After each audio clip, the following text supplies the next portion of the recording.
the Minnesota Vikings finally overcome their late game struggles, and they got a W over the Chargers. I mean, that was a pretty big win for Minnesota. Yeah. So, I mean, are the Chargers actually showing us who they really are, or are we just downplaying the Vikings?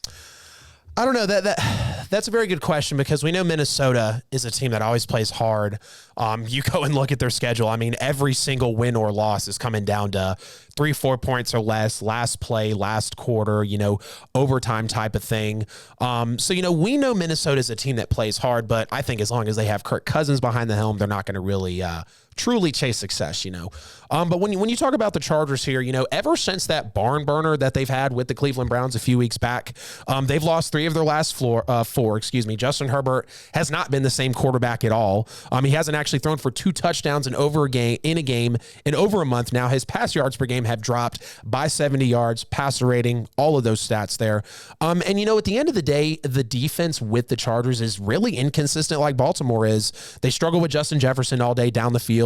And then Dalvin Cook had touches all around the field for Minnesota. And if you talk about a Chargers team that's going to see a lot of teams in the AFC, there's more weapons out there than Justin Jefferson and Dalvin Cook, okay? Like, there's better quarterbacks, better schemes, better coaches out there. And if you're struggling with Minnesota at this point of the season, yes, they're on a little bit of a downward trend right now. And I think LA can recover. Brandon Staley is going to be a big question, because I do have a little bit of a complaint here about him. I feel like he made me look a little bit silly on Sunday, because when you talk about, the way I've been up here talking about Brandon Staley, the way he had that Rams defense, the way he's turned that Chargers team around what seemed like through the first few weeks, they're reverting back to what they were. And we hate to see that, because we're loving Justin Herbert and we're loving the whole culture and a new AFC, spearhead that's finally emerging to where you can compete with all these teams out here. But at the end of the day, if they're going to be battling with a Minnesota team at this point in the season, it shows you that they still have work left to do at the end of the day. And yeah, they've had some good wins, but the season's now starting to get thick. We know after Thanksgiving, the NFL is a completely different ball game. December and January, we're talking about completely different types of the NFL. So credit to the Vikings, of course. We know they play hard, but the Chargers still have a lot to figure out, for sure. Oh, they absolutely do. And I'm going to go Denny Green on this game and the next game, because the LA Chargers absolutely are who I thought they were. I told you that team was 1 game below 500 last year. They're going to be 1 game above 500 this year, just marginally better. 2-game spread. Yeah, it's not much, and that's with an extra game, because you can't go 500 anymore. Right. With a 17th game, they eliminated that. Can't do it. Well, the Pittsburgh Steelers found a way. Just tie.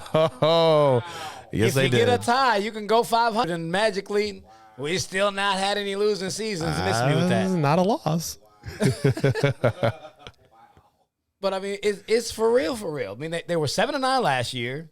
They had promise. They lost a lot of close games, and everybody had the utmost faith in Justin Herbert to come out and really blossom into a superstar this season. And this year, they're looking like the same team. They've won a couple of decent games, but it's looking like they're going to be about 9-8. They go 500 in the last 8 games, because that's absolutely where they're trending, especially with the Chiefs coming up. They'll probably lose to them when they play them the second time around. It's then when they play the Raiders, it's always up and down. Like they have some tough games left on their schedule. They're definitely not going to win all the way out. I like them going 4-4 in the rest of the schedule, 9-8, and they'll be really looking at the tiebreakers to see whether or not they'll make the playoffs, because in the AFC, 9-8 seems like the 5, 6, and 7 spot will probably have that record. Oh, God, jeez. Even past that, probably 8 and 9 will also have that record.